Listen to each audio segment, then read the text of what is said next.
On to the controllers. The initial run that they're producing from a button standpoint or a joystick standpoint is this left, right, a D-pad, and a joystick. They also have a mouse, which I'll do a separate video for. They are relatively small units. They look like about 2 inches square. They have tabs on the back, which I am not sure what system those plug into, but they do something. They are pretty sturdy. They have some nice heft. I think they put a lead weight inside there to give it a little heft. I would have. On the front of the controller, you have a power button so you could turn it on and off, and then you have the Bluetooth button for pairing, for that initial pairing setup, which will be covered under separate videos once I figure it out. Now, to charge these devices, you use the included USB-C to C cable, which plugs right nicely into there and right nicely into there, and then you let it charge up. Takes a couple hours, I notice, for it to charge. I don't know how good the battery life is. I haven't put it through the paces yet. So when you're initially setting this up, you're going to be cable crazy because you'll be charging all of these probably at the same time. One thing I have noticed, and they aren't particularly clear about this on the site, these are all actually exactly the same bases. There is nothing different between these three bases. It is the toppers that are different. So if you are experimenting or want to play around with it, you only really need to get one. Now, realistically, you're probably going to need at least two and probably three to do any real work.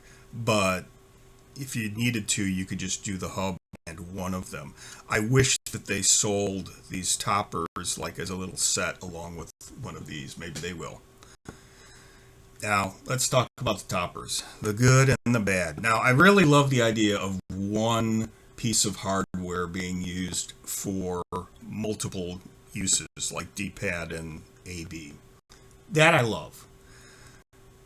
What I'm not so much of a fan of is the method for attaching these, because we are in the land of injection molding, which I completely understand because that's how you large-scale manufacture.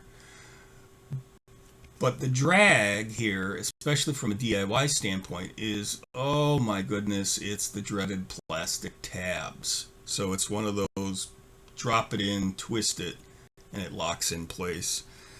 It uses plastic tabs, which is going to make this really hard to 3D print if I was doing my own. And I don't know. It seems like something that's likely to break in the real world. But I get it. I understand. So all of them, and this is how you know they're all exactly the same pieces of hardware, when you plop off these tops, there you go. It's the same thing. And the joystick, which is very plasticky feeling, goes together like that, so it threads in.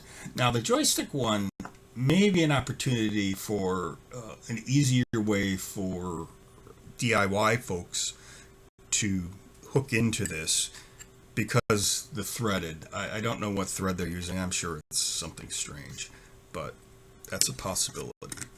But they go on, and with the default ones, because of the plastic they're using, it's probably going to be alright.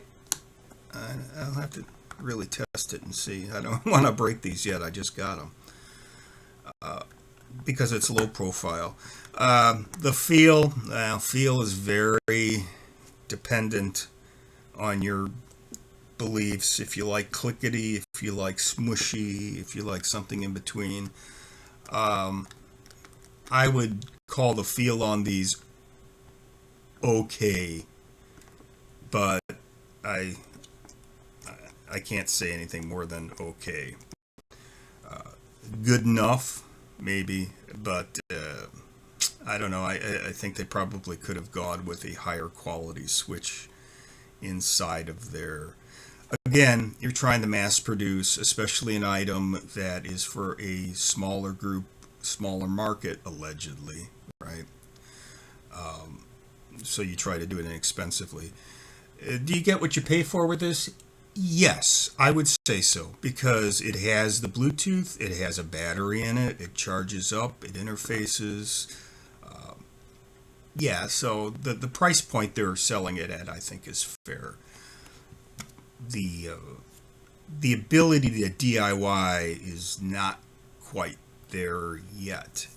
But one of the things that I'm thinking of is a way of using their mount and making a generic mount, which we can then 3D print on our own. Oh, let's talk about their 3D printing thing.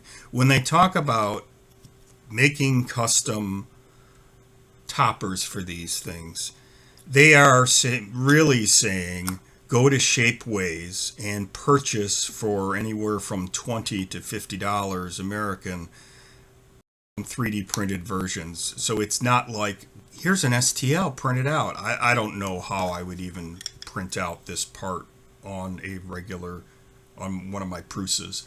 Maybe a resin printer, but first time I put it on, I'm sure it would crack and break with a regular PLA or PETG. Nylon may be better, but I don't think it's going to be that much better. So that is what the hardware looks like. I'm going to do a video that talks about the software and how to navigate it.